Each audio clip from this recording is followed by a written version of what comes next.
శ్రీమాత్రే నమః, శ్రీ గురుభ్యో నమః. తదుపరి మకర రాశి.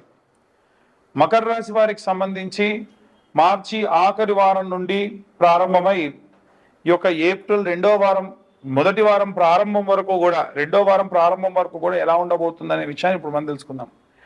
మకర రాశి వారికి ఏలినాడి శని ప్రభావం వీడిన తర్వాతకి గ్రహ సంచారాలు చూసుకుంటే ఈ యొక్క మకరము తర్వాతకి కుంభము తర్వాతకి మీనంలోకి ఎన్ని గ్రహాలు సంచరించాయంటే శని, సూర్యుడు, చంద్రుడు, బుధుడు, శుక్రుడు. అయితే ఈ గ్రహ సంచారాలన్నీ జరిగిపోయినాయి కదా, ఇంకేం ఇబ్బంది ఉంటుందయ్యా మాకు, మా నుంచి రెండవ స్థానము మూడవ స్థానాల్లోనే కదా ఉండేది, ఇప్పుడు మేము కాస్త రెస్ట్ తీసుకోవచ్చు అంటే ఒక విపరీతంగా నైట్ డ్యూటీ చేసిన వాళ్ళు ఉదయాన్నే అందరూ పనులలోకి వెళ్తుంటే మీ పని మీరు చేసుకోండి, మేము హాయిగా రెస్ట్ తీసుకుంటాం అనేటువంటి వాతావరణం ఉంటుంది.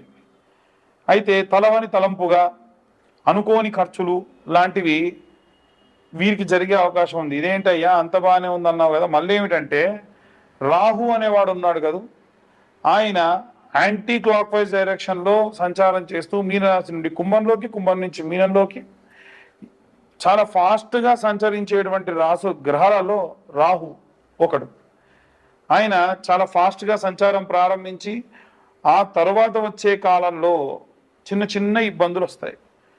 ఎలాంటి ఇబ్బందులు వస్తాయంటే మతిమరుపు రావచ్చు, వస్తువులు మర్చిపోవచ్చు, ఇంపార్టెంట్ కాగితాలు మర్చిపోవచ్చు, మీరు ఆల్రెడీ ఎప్పుడో చేసినటువంటి పనిని మళ్ళీ తిరిగి చేయడము, మనుషుల్ని గుర్తుపట్టకపోవడము, కానీ వారితో పని ఉండి గుర్తుపట్టినట్టుగా నటిస్తూ మాట్లాడటము, ఇలా చాలా రకాలైనటువంటి సర్కమ్స్టాన్సెస్ ఎదుర్కొనేటువంటి అవకాశం ఉంది. ఎందుకు అంటే రాహు కానీ కేతువు కానీ మతిమరుపు, మంచి చెడుగా చూపించడం, అస్సలు పరిచయం లేని వ్యక్తి మనతో బాగా పరిచయం ఉన్న వాళ్ళ మాట్లాడడం, అసలు కొన్ని సంఘటనలు చెప్పడానికి కూడా వీలు కానటువంటి సిచ్యువేషన్లోకి తీసుకెళ్ళిపోతారు.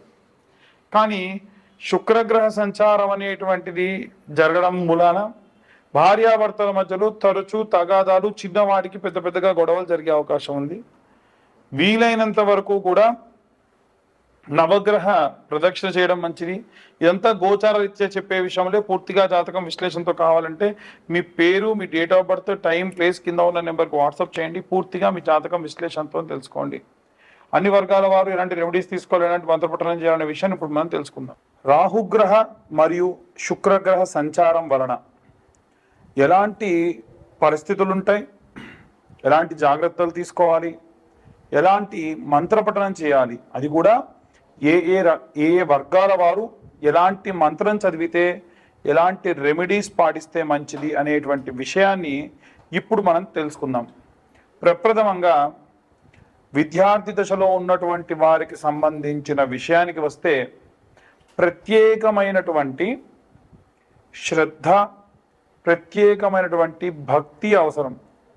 అయితే ప్రతిసారి విద్యార్థుల గురించి ఏముందండి, సరస్వతీదేవి గురించి చెప్తారు, మేధా దక్షిణామూర్తి గురించి చెబుతారు అనంటే, ఈ కాలంలో పిల్లలకు సంబంధించి ముఖ్యంగా నిద్రలో ఉలిక్కి పడడం కానీ, ఏమైనా నిద్ర లేమితనం కానీ, అపారమైనటువంటి భయంతో కూడినటువంటి సంచారం కానీ జరుగుతుంది. ఎందుకంటే రాహువు పొగ రూపేణా, మత్తు రూపేణా పిల్లల్నే కాకుండా మిగిలిన అన్ని వర్గాల వారిని కూడా ఇబ్బంది పెట్టడం సర్వసహజం.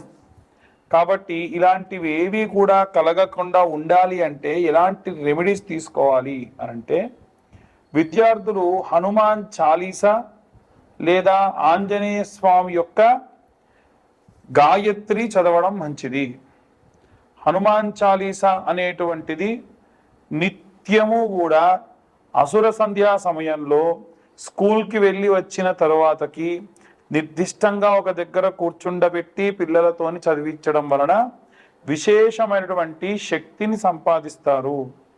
అయితే ఇప్పుడు నేను చెప్పేటువంటి విషయం ఏదైతే ఉందో, ఈ యొక్క మార్చిలో ఉన్నటువంటి ఆఖరి వారంలో ప్రారంభమయ్యేటువంటి కాలం అంటే 21, 22వ తేదీల సమయంలో ఎలాంటి ప్రభావాలు ఉంటాయి అనేటువంటి విషయం గురించి ఇప్పుడు మనం మాట్లాడుతూ ఉన్నాం.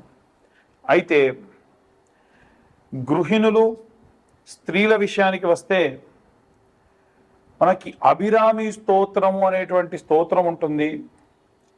ప్రత్యేకంగా ఈ అభిరామి స్తోత్రమును తులసి దళములతో, చాలామంది తులసి దళాలు అంటే ఆకులు తీసుకొస్తూ ఉన్నారు. దళం అంటే దానితో పాటుగా జతగా ఉండాలి.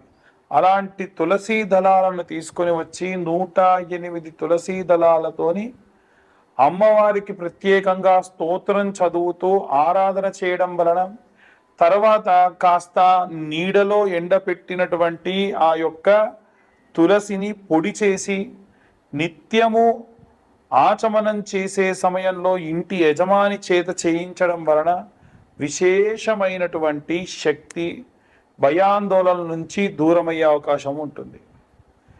ఉద్యోగస్తులకు సంబంధించిన విషయానికి వస్తే, ఉద్యోగస్తులు ప్రత్యేకంగా గురుచరిత్ర పారాయణం కానీ సుందరాకాండ పారాయణం చేయించుకోవడం మంచిది.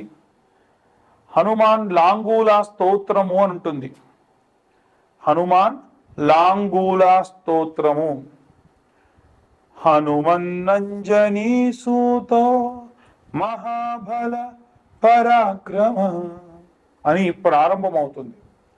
ఆ యొక్క మంత్రాన్ని ఈ యొక్క ఉద్యోగస్తులు అలాగే వ్యాపారస్తులు నిత్యం అసుర సంధ్యా సమయంలో వినడం ప్రత్యేకమైన శక్తినిస్తుంది. ప్రత్యేక శత్రు వినాశనం కూడా జరుగుతుంది. అలాగే ఎవరైతే సినిమా రంగంలో ఉన్నటువంటి వారు ఉన్నారో వారు కనకదార స్తోత్రముతో పాటుగా రుద్రం నమకం చమకం అని మీరు కొడితే యూట్యూబ్లో కానీ స్పాటిఫైలో కానీ వస్తుంది. నిత్యం ఒకసారి అది వినడం విశేషంగా మంచిది. ఎవరైతే భూమికి సంబంధించి ఇబ్బంది పడుతున్న రైతులు కానీ, భూమి అమ్మాలి కొనాలి అనుకునేటువంటి వారు కానీ ఎవరైతే ఉంటారో వారు ప్రత్యేకంగా ఈ యొక్క నీలా స్తోత్రము అని ఉంటుంది, లేదా నీలా సూక్తము అని ఉంటుంది. భూసూక్తము నీలా సూక్తము చదవడం కానీ వినడం కానీ చేయడం వలన నిత్యం భూమికి సంబంధించి అనుకూల పరిస్థితులు లభిస్తాయి. ఇక ఎవరైతే ఈ యొక్క రాజకీయ రంగంలో ఉన్నటువంటి వారు ఉన్నారో వారు ప్రత్యేకంగా దుర్గాదేవి యొక్క కవచముతో ఆరాధన చేయడం మంచిది. రైతులు, చేతి వృత్తులు, కుల వృత్తులు చేసేటువంటి వారు దక్షిణామూర్తి స్తోత్రము, కాలభైరవాష్టకము చదవడం మంచిది. అలాగే ఎవరైతే ఈ యొక్క పిల్లలు లేకుండా వృద్ధాప్యంలో ఉన్నారో వారు వీలైనంత వరకు కూడా ఈ యొక్క ప్రసన్న మహాకాళి దేవాలయానికి వెళ్ళి అమ్మవారి యొక్క ఆరాధన అభిషేకంలో పాల్గొనడం మంచిది. ఇక ముఖ్యంగా చూసుకుంటే వివాహం కానటువంటి అమ్మాయిలకైతేనేమో ఏప్రిల్లో 7, 14, 21, 28వ తారీఖులలో అమ్మాయిల కోసం వరపాశుపతం, పెళ్లి కాని అబ్బాయిల కోసం కన్యాపాశుపతం నిర్వహించబడుతుంది.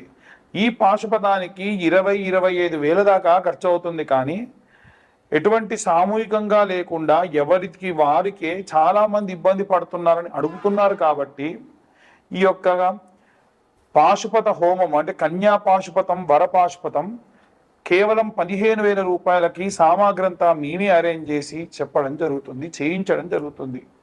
ఇక జాతకం గురించి చాలా మంది అడుగుతూ ఉన్నారు. 2025వ సంవత్సరంలో పూర్తి జాతక విశ్లేషణకి 2025 రూపాయలు మాత్రమే ఛార్జ్ చేయడం జరుగుతుంది.